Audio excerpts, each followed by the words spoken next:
Okay, well, great to see you, Dr. Cordie. We can see that you're in your living room and I'm in the office, and I look forward to the day where you and I can both be in the office again. Back. Uh, Thanks for making some time. I thought that it would be fantastic for our patients and our community to hear from both of us at this time. And I've already imparted my wisdom on tips and tricks and strategies during this period of time. I did a 45-minute video, and I'll include that link in this email. But I think you are such a treasure and a gem, and we want to share your insights with our practice too. So there are also going to be people watching this that have never met us before. So if you just can take a second and introduce yourself, your journey, why you do what you do. So I'm a chiropractor, and I've been with this practice since last summer in July. Prior to that, I've practiced in several different states. I've opened 4 practices, chiropractic and nutritional practices. And now, for the last 7 months, I've just been focusing on upper cervical care, which has been great. I suppose when I was a kid, I knew I was going to be a doctor, and I didn't really know what kind that was. And I went through a whole bunch of permutations of what that meant for me, and ended up with chiropractic. And I think it is absolutely now and has always been the best route for me to do what I do, and to be able to align myself with what I get to do in my practice every day. Awesome. So I'm really lucky to be in this practice now, because there's so many patients who are just really in line with how I've always built my own practices. And so it really is an easy place to show up to practice and to be with the staff and the patients every day. We just have a really great vibe in the office, I think. So it's fun. We do, and I miss it greatly, and I miss you greatly, and I know we're going to be doing it again soon. And I can tell you, having worked aside 11 different doctors now, actually 13 if you go back to when I was first an associate. It is a true pleasure to work with you, and you're a true gift to our community, and I mean that from the bottom of my heart. With that said, let's give them some practical to-dos, things that will inspire them and give them some empowerment in a time where there's so much uncertainty. So I like to break wellness up into 3 categories: eat well, move well, think well. And I always like to start the conversation with think well, because we know that our beliefs and our thoughts precede our actions, behaviors, and results. And so this has to be straightened out first. And so what would be your top tips regarding think well? I think one of the things we need to be really careful of right now is to not consume media in the high doses. If at all. I've never really watched the news, and so it's easy for me to say that because it's not a behavior I have to change. It overwhelms me really easily, and it just really ruins my focus from what I want to show up and do every day, which is practice and take care of people. So I think really a pretty significant media fast helps you at least start your day in a place that feels good and feels like you're under control of that, rather than kind of at the end of the tiger's tail with all kinds of information that's really scary and devastating. And it's there, it's available, and it will never go away. But I also think we can be in control of that, and really don't need to change a whole lot, except like choosing to do 15 minutes of meditation and breathing instead of watching NBC in the morning. I really like a morning routine. I think that's a really healthy thing for people to have. And I like it because I really think, again, it puts you in control of your day and your space and your headspace and whatever that involves for you. For me, it looks like waking up gently. And I love the routine or the ritual of making a coffee in the morning. I like the time that I get to spend to just enjoy that and enjoy either a little music or meditation time when I have my little coffee. And sometimes it's a tea or it's a chino or some other things, but it's the routine and the ritual of it that feels really good for me. And then I I usually also like a few minutes of meditation, and it might be like 5 to 15 minutes, but again, it just brings me back to my center and gives me to a place that I get to choose how I feel. And I think that being in control of that, that where you start your day and how that feels for you is really important. Some people do great with guided meditations, and I've done that for years with a couple different apps that are available.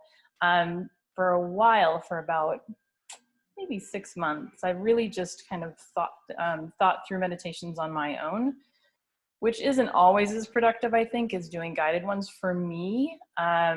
So I like all of those things to get me in a space that I feel like I can start a day and feel like I'm calmly entering into it, rather than like failing forward and falling on my face by 8 a.m. So.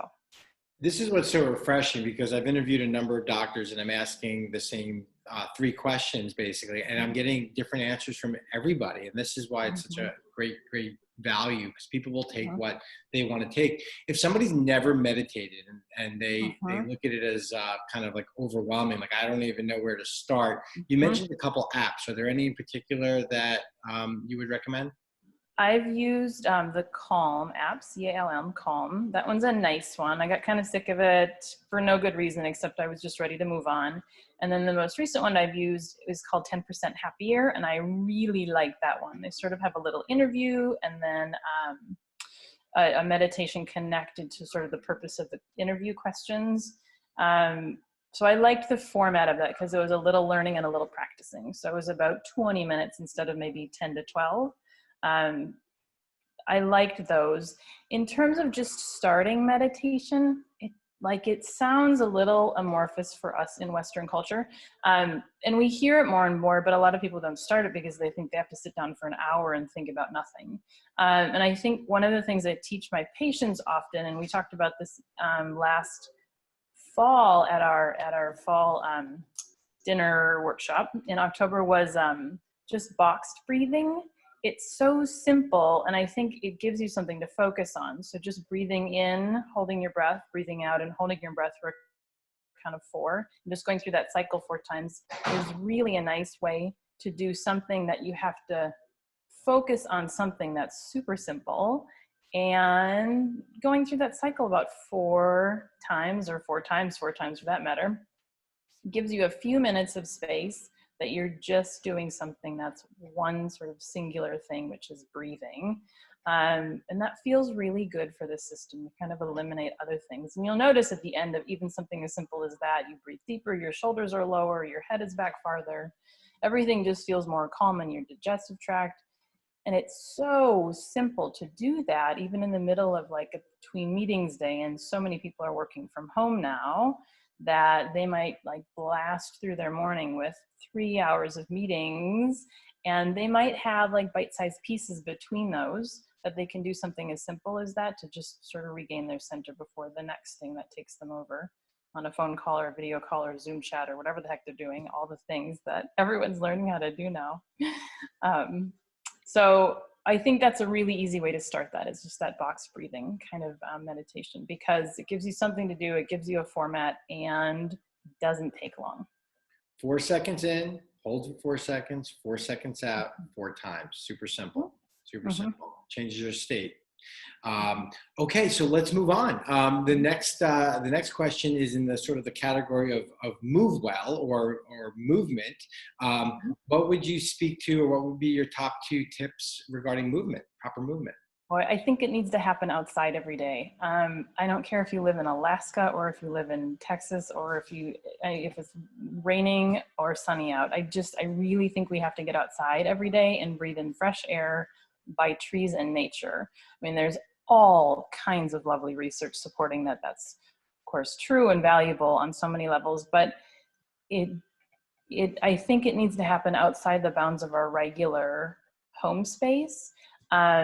And the value of getting away now, especially from our home space / office space, like it's all one and the same for a lot of people right now. I think just being able to take a walk, first of all, it's completely safe, and you're away from people because you can cross the road if you pass someone. the value of the wind and the stress, even the cool stress of the environment, is really helpful and valuable for our immune systems. Going out in the morning, like for a few minutes in the cold, is a nice immunostimulant. And you don't have to do anything except not put a jacket on for a few minutes. Like take out the garbage and get the mail and run around the block once and come back in.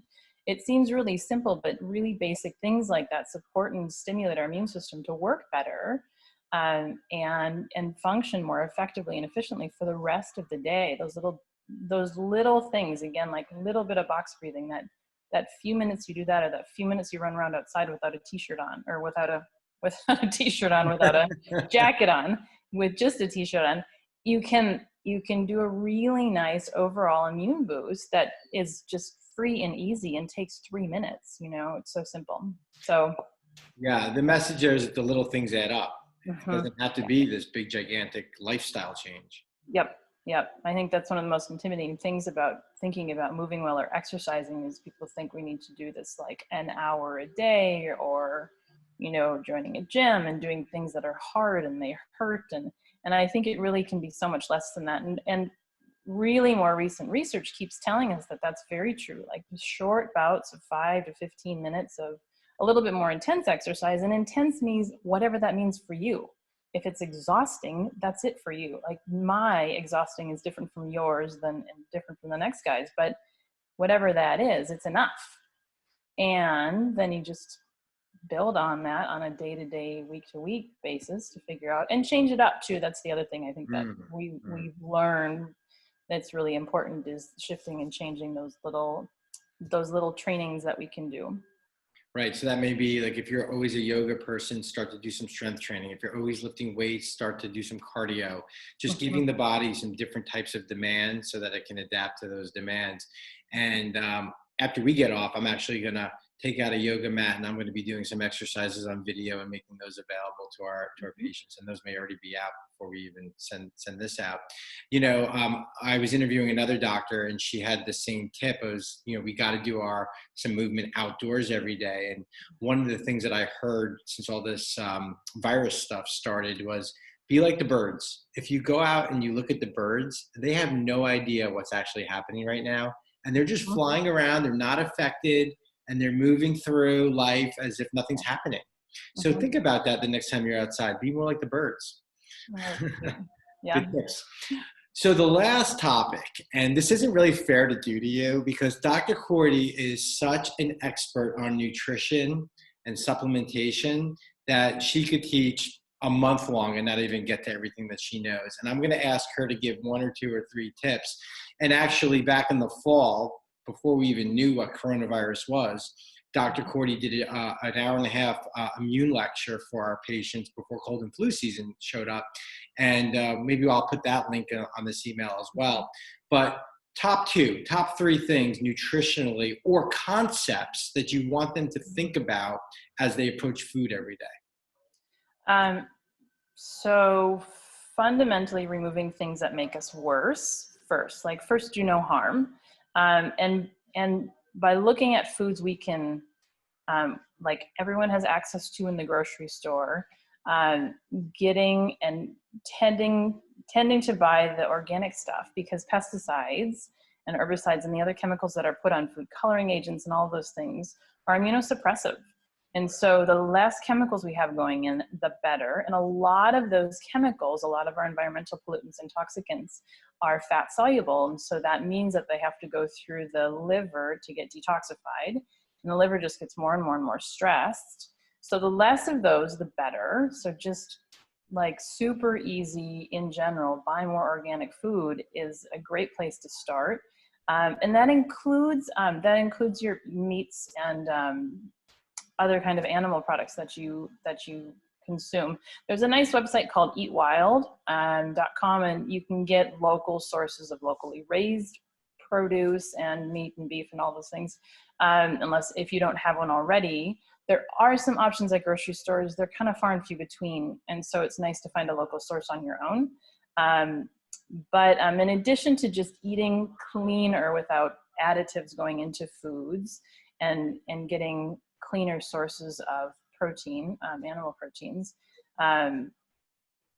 Other than that, what I like you to add on a daily or regular basis is garlic and onions and all those other stinky vegetables, like scallions and shallots and ginger, anything with a strength in terms of how it tastes, its pungency. All of those things have natural detoxifiers that boost the immune system. Everybody sort of knows about garlic, but forgets to add it.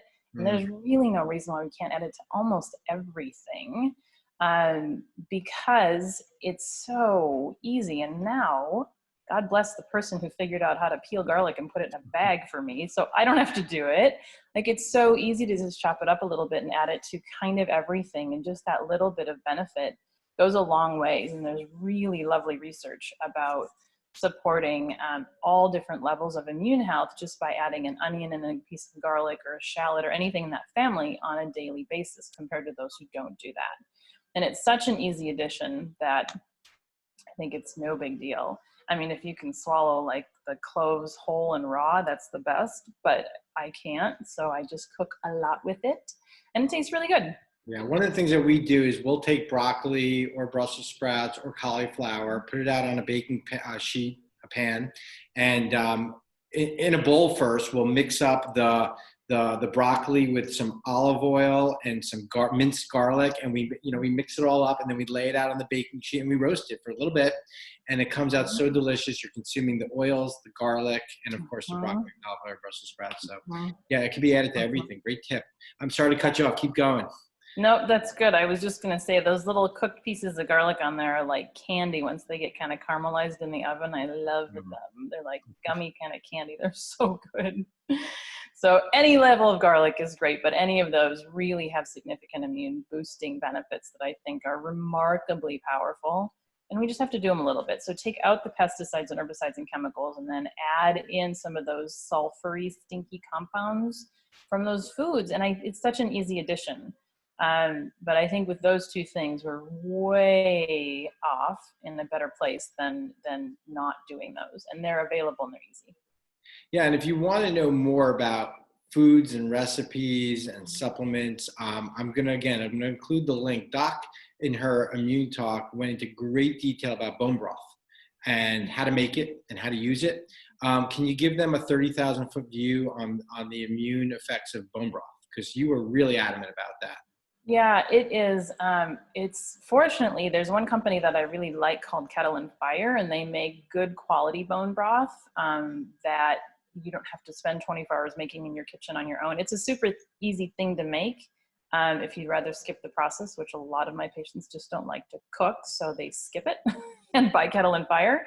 And the quality of it is there. But the broth, because of the glutamine and lots of other chemicals naturally found in the broth, soothes and repairs the GI tract. So the immune system is mostly found around the gut and around the intestines. And so if we can repair that system from the inside out with broth and all the really good chemicals that are pulled out of the bones and the tissues and the marrow of the bones, to soothe and repair the lining of the gut, we're well on our way to supporting an immune system that's just going to be healthier. So that's a good way to think about that. It's really just all of that nourishment from the bones and the tissues, and the marrow is where our blood is made. And so it's really where our life force comes from.